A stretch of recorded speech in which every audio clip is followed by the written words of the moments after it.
너는 일어나 행하라, 너는 일어나 행하라 제목으로 하나님 말씀 나누겠습니다. 사랑하는 고등부 친구들, 여러분 인생을 살면서 그래 이건 참 잘한 일이야, 그래 내가 생각해도 내가 참 잘했어, 내가 참 멋있었어, 내가 참 잘 만들었어, 내가 그 일을 정말 잘했다 생각하는 것 혹 있나요? 중고등학교를 다니면서 혹 미술 시간에 혹 기술이나 가정 시간에 만들기 작품을 만들고 미술 작품을 만들고 조소나 조각이나 회화나 또 기술 가정 시간에 뭔가 요리를 만들거나 뭔가 기계를 고치거나 만들어내는 그런 일들 경험해 보았을 겁니다.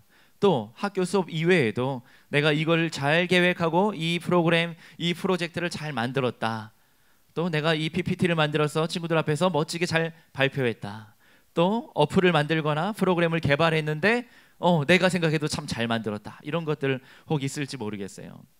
여러분들 여러분들 정말 여러분 인생을 통해 어떤 작품을 만들고 싶습니까? 여러분들 인생을 통해 뭔가 하나를 멋지게 사람들 앞에서 세상 앞에 발표하고 보여주고 드러내고 싶은 것이 있다면 어떤 일을 하고 싶습니까?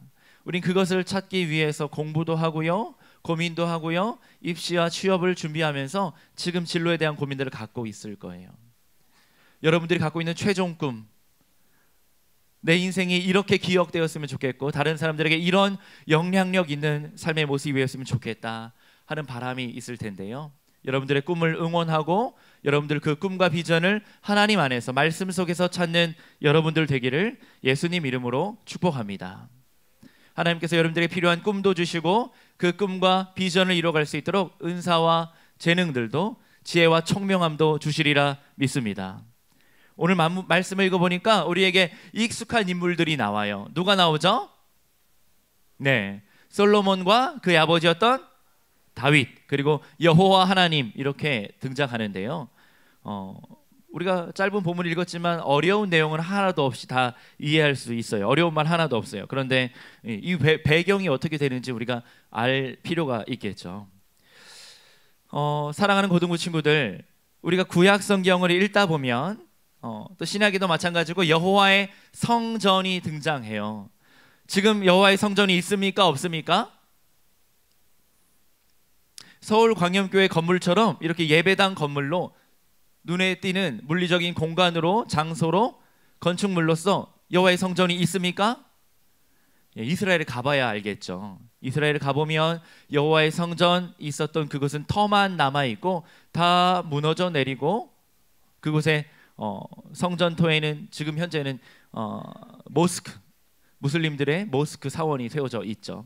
그리고 한쪽에 성전 벽이 일부 남아 있어서 그것을 통곡의 벽이다, 서쪽 벽이다, 하코텔이라고 부르는 벽이 남아 있을 뿐인데요. 오늘 성경 본문에 등장하는 여호와의 성전을 건축하고자 했던 다윗의 마음과 하나님의 명을 따라서 이제 그 아들이었던 솔로몬이 여호와의 성전을 건축하게 되는데요. 이스라엘 백성들에게는 또 성경 말씀 속에는 여호와의 성전이 과연 어떤 의미가 있는지 오늘 한번 살펴보기를 원합니다. 이스라엘 백성들이 400년 동안 이집트에서 노예살이를 했어요. 400년 동안이나 애굽에서 포로로 노예로 생활했었는데 그들의 삶이 얼마나 피폐했고 비참했는지 이야기하지 않아도 우리가 알 수 있습니다. 고된 노역을 하고요, 혹 아기가 태어나면 아들이면 나일강에 던져 죽이고요, 딸이면 여자아이면 키웠다고, 그렇게 파라오의 명을 따라서 그렇게 했다고 성경 기록하고 있고요. 400년 동안 고된 노역을 하느라 지칠 대로 지쳐 있고 하나님에 대한, 여호와 하나님에 대한 신앙심과 경건한 마음들이 차차차차 사그라들고 없어질 즈음에 모세로 가는 위대한 지도자를 하나님 세우셔서 이집트에 400년간 종살이하던 이스라엘 백성들을 출애굽시키는데요. 그것은 죄와 사망의 그늘에 놓여서 죽을 수밖에 없고 내일을 기약할 수 없는 생명 없는 인생과 같았던 그 민족을 하나님께서 출애굽하여 구원해 주신 거예요. 그것은 우리의 한 개인의 구원과 동일한 모티브를 갖고 있는, 은유적으로 이스라엘 민족의 구원은 바로 우리 한 개인의 영혼의 구원을 예표하고 있는 사건이었어요. 이렇게 이스라엘 백성들이 이끌고 광야에 나왔는데요, 신의 광야, 신광야, 바란광야, 모압 평지를 지나서 이제 가나안 땅, 약속의 땅에 들어와야 되는데요, 40년 동안 광야 생활하는 동안 이스라엘 백성들에게는 하나님이 안 보이는 것 같았어요. 그래서 모세에게 이야기합니다. 우리에게도 신을 보여달라고. 하나님이 어디 계시냐고. 그때 믿음이 연약하고 눈에 보이지 않는 것을 믿을 수 없는 연약한 이스라엘 민족에게 하나님께서는 눈에 보이는 하나님의 임재를 주셨는데, 그것이 바로 여호와의 성막이었어요. 광야에서 매일 이동하며 생활해야 됐기 때문에 빌딩을 지을 수 없었어요. 예배당 건물을 지을 수 없었어요. 그래서 텐트를 만들어서 이곳은 여호와의 임재하고 계신 여호와의 성막이다, 거룩한 회막이다 하면서 장막, 텐트를 짓고 이동할 때마다 텐트를 접었다 폈다 하면서 그렇게 40년 동안 성막을 따라 이동했던 거예요. 그것이 바로 여호와의 성막인데요. 성막 안에는 성소가 있고 지성소가 있고 그 안에 지성소 안에 언약궤가 모셔져 있었어요. 모세가 시내산에서 받은 율법 10계명의 두 돌판, 10계명의 말씀이 기록되어 있는 두 개의 돌판이 언약궤 안에 들어져 있었고요. 또 아론의 지팡이에 싹이 나게 되는데 아론의 싹난 지팡이가 언약궤 안에 들어있고요. 매일같이 광야에서 먹을 것이 없는 백성들을 위해서 하나님께서 하늘로부터 매일 만나를 제공해 주셨는데 그 만나를 담은 항아리 하나가 언약궤 안에 있었어요. 율법의 두 돌판, 아론의 싹난 지팡이, 그리고 만나를 담은 항아리, 이 세 가지가 언약궤 안에 담겨 있었는데요. 그 언약궤 법궤 위에 하나님께서 임재하고 계시다고 하나님 말씀하셨고 이스라엘 백성들을 그렇게 믿었어요. 그러나 아무도 언약궤를 볼 수 없었습니다. 대제사장만 1년에 한 번 유일하게 들어가서 언약궤를 볼 수 있었는데, 그래서 언약궤 위로, 지성소 위로, 성막 커튼, 텐트 위로 하나님께서 낮에는 구름 기둥으로 솟으셨고 밤에는 불 기둥으로 솟으셨어요. 어디에?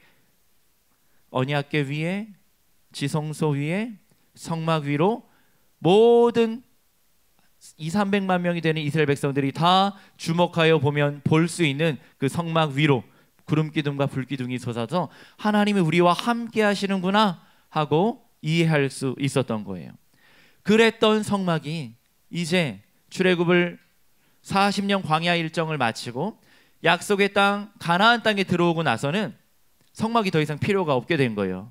왜? 광야를 이동하지 아니하고 이스라엘의 12지파가 가나안 땅 전역에 흩어져서 살게 되니까 이제 더 이상 성막이 필요 없게 되어서 언약궤를 모시게 되었어요.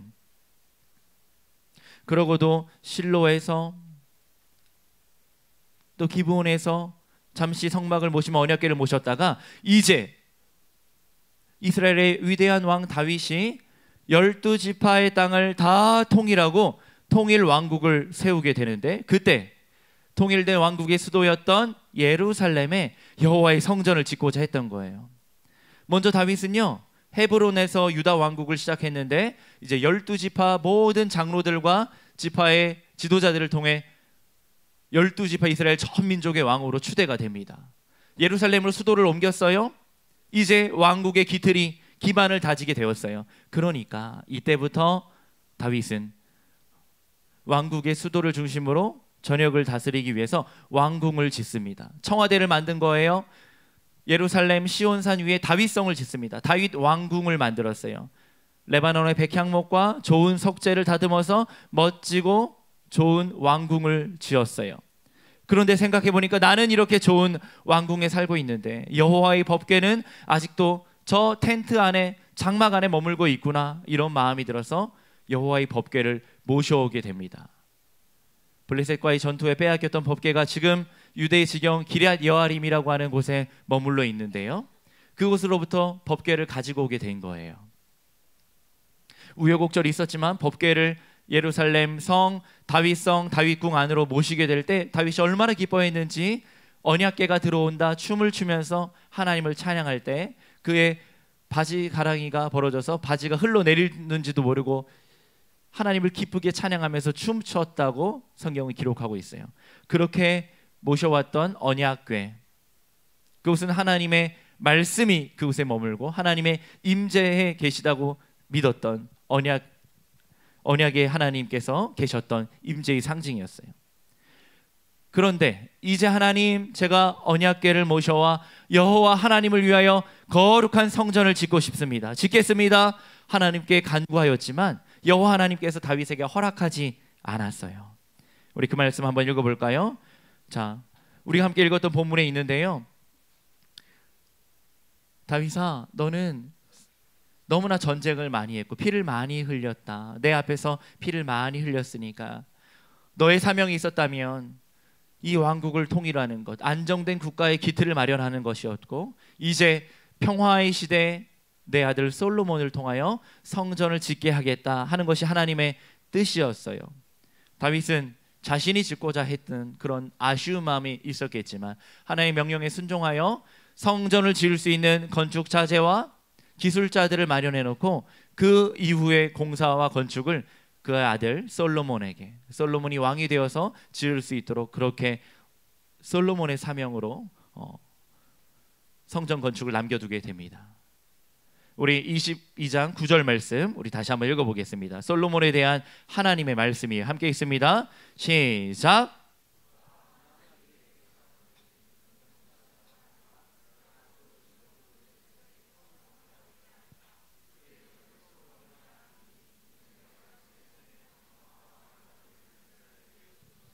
10절입니다. 10절 시작.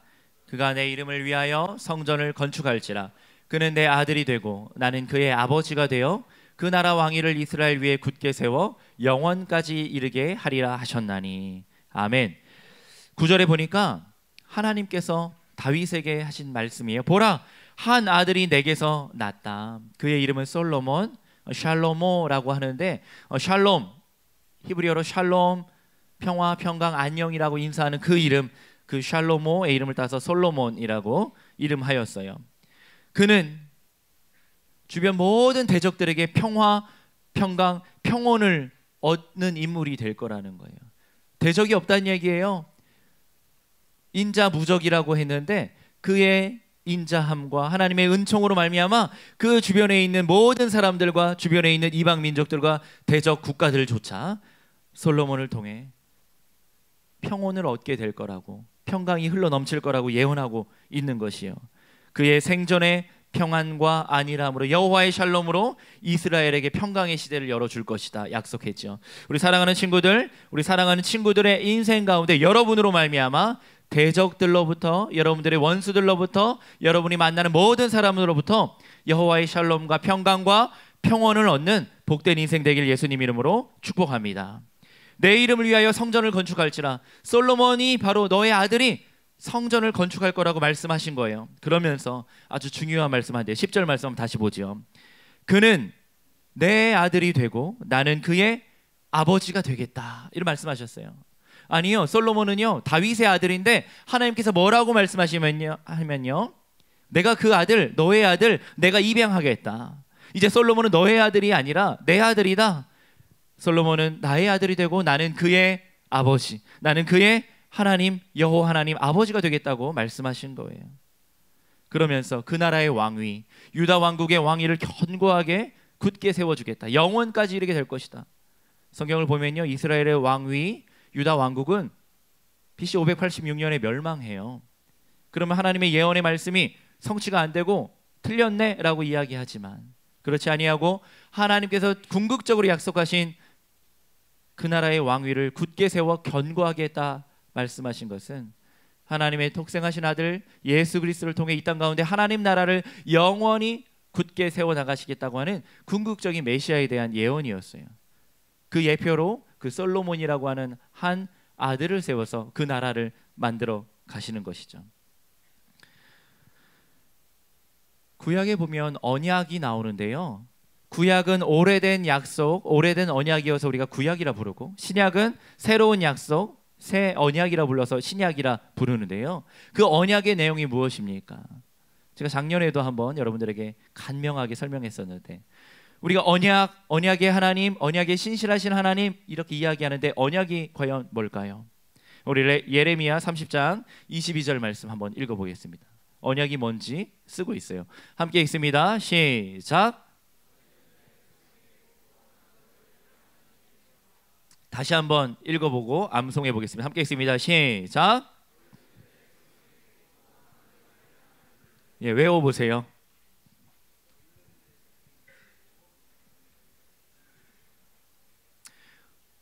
바로 여러분들은요, 하나님의 백성이 되고요, 여호와 하나님께서 우리의 하나님이 되시겠다는 거예요. 우리의 주가, 우리의 구원자가, 우리의 인도자가 되시겠다는 거예요. 이게 언약의 내용입니다. 하나님께서 이스라엘 백성들에게 너희는 내 백성, 난 너희의 하나님이 될 거야. 이게 언약의 내용이에요. 이것은 우리에게도 동일하게 적용됩니다.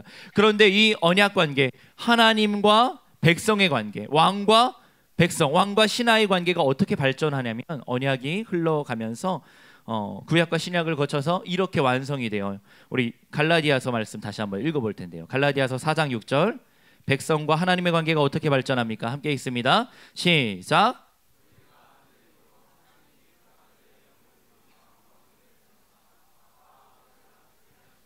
보세요.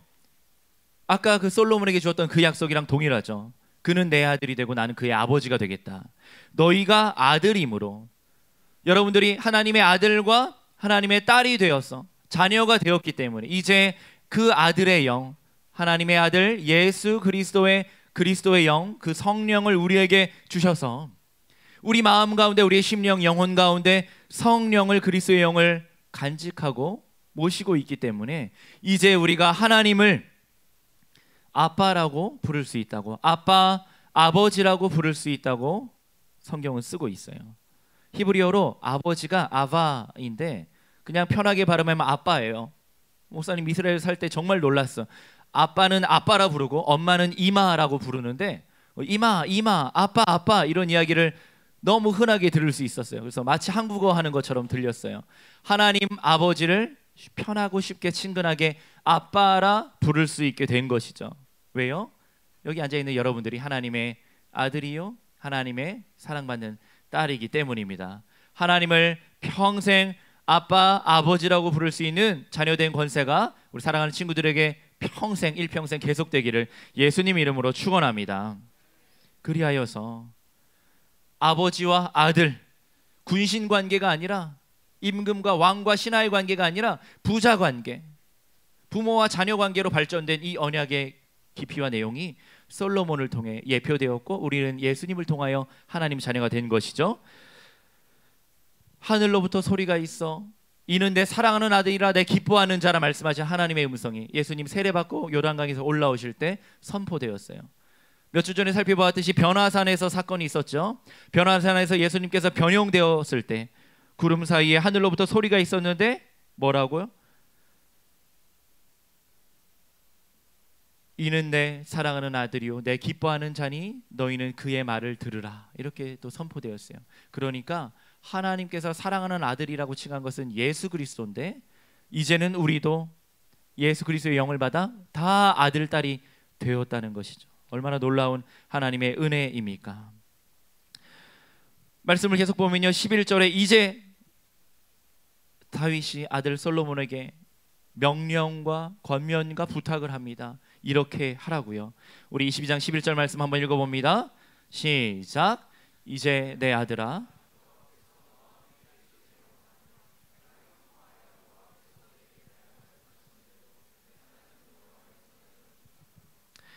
여러분 아주 중요한 말이 나오는데요. 내 아들아, 여호와께서 너와 함께 계시기를 원한다. 여호와 하나님이 내 인생 동안 늘 평생 언제나 영원히 함께 하시기를 원한다. 임마누엘의 하나님, 하나님 우리와 함께 하시는 그 하나님의 이름이죠. 예수님의 이름이죠. 임마누엘, 여호와 하나님께서 사랑하는 고등부 친구들과 함께 하시기를 원합니다.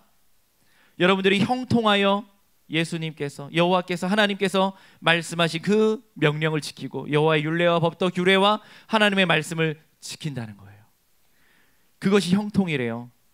자, 성경에서 말하는 형통의 개념, 우리가 이 땅을 살면서 형통하고 싶죠. 성공하고 싶죠. 잘 되고 싶죠. 그 복의 근원이, 그 복의 근본이 어디서부터 시작되느냐? 여호와께서 너와 함께 계심으로 형통한다고 성경은 기록하고 있습니다. 임마누엘 하나님이 우리와 동행하시기 때문에 형통한 인생이라고 쓰고 있는 거예요. 우리가 뭔가를 잘해서, 어떤 조건을 완결해서, 공부를 잘해서 성공해서 출세해서 다른 사람과 비교했을 때 상대적으로 우위에 있어서 형통한 것이 아니라 그런 것들은요 다 혹 부족하고 혹 미흡할지 몰라도 여호와께서 나와 함께 계시면 그것이 형통이라고 성경은 쓰고 있는 거예요. 요셉 알죠? 요셉. 창세기에 보면 요셉 이야기가 나옵니다. 창세기 39장에 가면 요셉이요 형들에게 이게 다 팔려가가지고 나중에 이집트의 노예로 팔려오잖아요. 이집트 파라오의 근위대장이었던 보디발이라고 하는 한 장군의 그 집에 간호가 돼요. 집안의 노예가 된 거예요. 그래서 이제 노비로 끌려가서 노예로 이렇게 사는데 그가 늘 하나님께서 지혜를 주시고 총명을 주시니까 가정의 일들을 잘 관리하고 합리적이고 지혜롭게 기술적으로 모든 일들 잘하니까 그 보디발이 요셉을 가정의 총무로 삼았어요. 노예들 중에 가장 으뜸으로 집안의 집사로 모든 경제권을 다 요셉에게 맡긴 거예요. 왜 그랬냐고 성경을 쓰냐면요, 요셉이 여호와 하나님과 함께 하심으로 그가 범사에 형통했다고 쓰고 있어요. 보디발 주인이 볼 때 요셉은 여호와가 함께 하셔서 그가 매사에 형통하다 이렇게 쓰고 있어요. 그러니까요 노예가 무슨 형통하면 뭐가 좋겠어요? 노예 신분인데 그의 생사 여탈권이 그 주인에게 있는데, 그런데 성경은 그 객관적인 환경과 조건을 따지지 아니하고 여호와가 함께 하시면 그 인생이 형통이라고 쓰고 있는 거예요. 여러분 지금 성적이 나쁘고 취업이 안 되고 입시를 어떻게 준비해야 될지 막막한, 이제 다음 주면 6월 모의고사를 앞두고 있는 우리 고3 친구들이나 우리 경기도 지역의 우리 친구들, 취업을 준비하고 이제 여름이 지나가면서 수시 원서를 써야 되는 우리 사랑하는 우리 고3 친구들, 객관적인 조건을 보면 막막하죠. 답답하죠. 공부를 잘하든 못하든 각자의 입장에서 다 막막함이 있을 겁니다. 그런데요 노예로 끌려가서 억울한 누명을 써서 감옥에 끌려가서 빛을 볼 수 없는 어두운 감옥에서 수년을 노예였다가 죄수 신분으로 살았던 요셉에 대해서 창세기는 감옥에 있는 동안에도 여호와 하나님이 그와 함께 하시기 때문에 요셉이 형통했다고 쓰고 있어요. 여러분 노예가 되고 감옥에 가라는 거 아닙니다. 지금 상황과 형편 조건이 중요치 않다는 거예요. 여호와 하나님이 나와 함께 계시다면 그로 말미암아 형통한 인생이라는 거예요. 그리고 나서 주님께서 주시는 은혜를 의지하는 것이죠. 목사님 오늘 이 말씀을 준비하면서 시간이 많이 부족하겠구나 생각이 들었어요. 이제 진짜 하고 싶은 말을 해야 되거든요. 우리 한 절만 더 읽고 설교를 마무리합니다. 우리 22장 12절에 이런 하나님께서 여러분과 함께 하시는 임마누엘 하나님께서 여러분의 형통한 인생으로 이끌고 인도하시는데 어떻게 해요? 함께 읽어봅니다. 시작.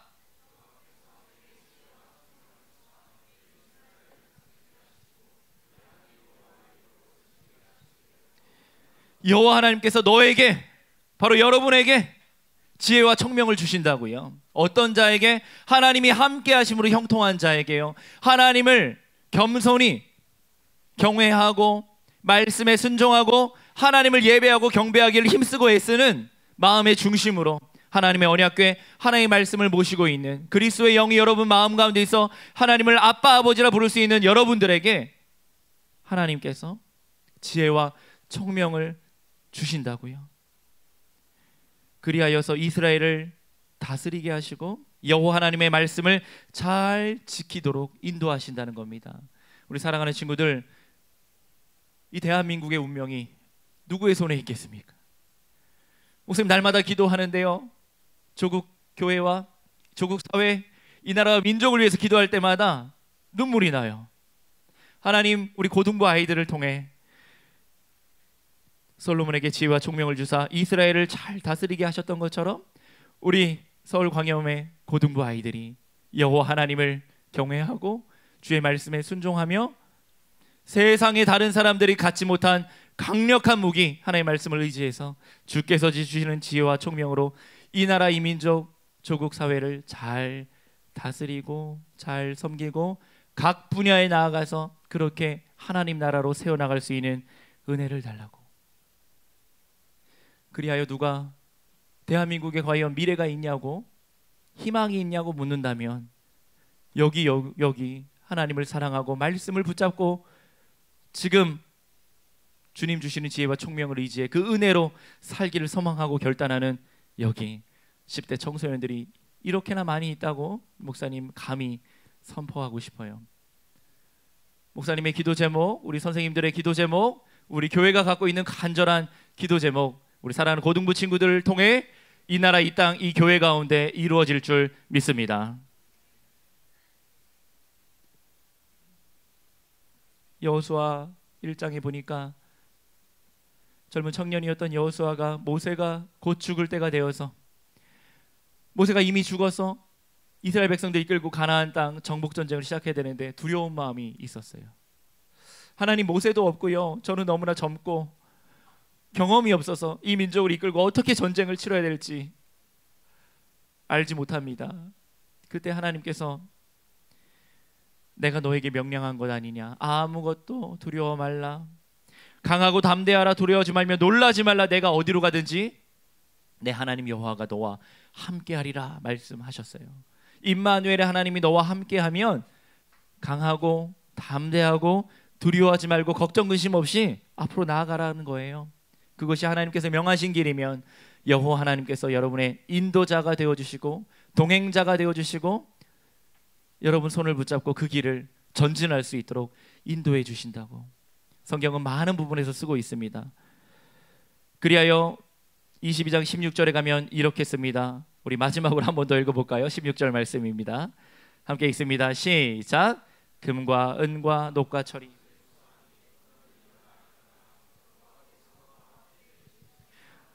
너는 일어나 일하라. 하영아, 이강아, 우소라. 채준아,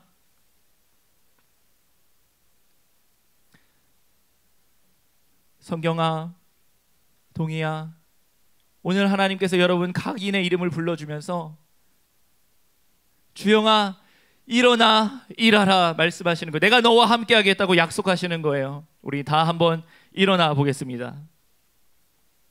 일어나 볼까요? 여기서 솔로몬에게 너는 일어나 여호와의 명을 행하라고 말씀했는데 성전 건축의 일을 시작하는 거겠죠. 여러분 각자의 인생 가운데 여호와의 성전을 건축합시다. 눈에 보이는 건물을 만들라는 게 아니에요. 이 하나님 나라를 이 땅 가운데, 이 조국 사회 가운데, 여러분의 학교와 가정 가운데, 여러분들이 살아갈 인생 가운데 여호와 하나님의 거룩하심이 드러나고 하나님의 영광이 드러나는 여러분 각자의 인생 가운데 여호와의 성전을 건축하는 우리 사랑하는 고등부 친구들, 우리 선생님들 되시길 우리 구주 예수님 이름으로 간절히 축원합니다. 축원합니다. 우리 오늘 말씀 기억하면서 함께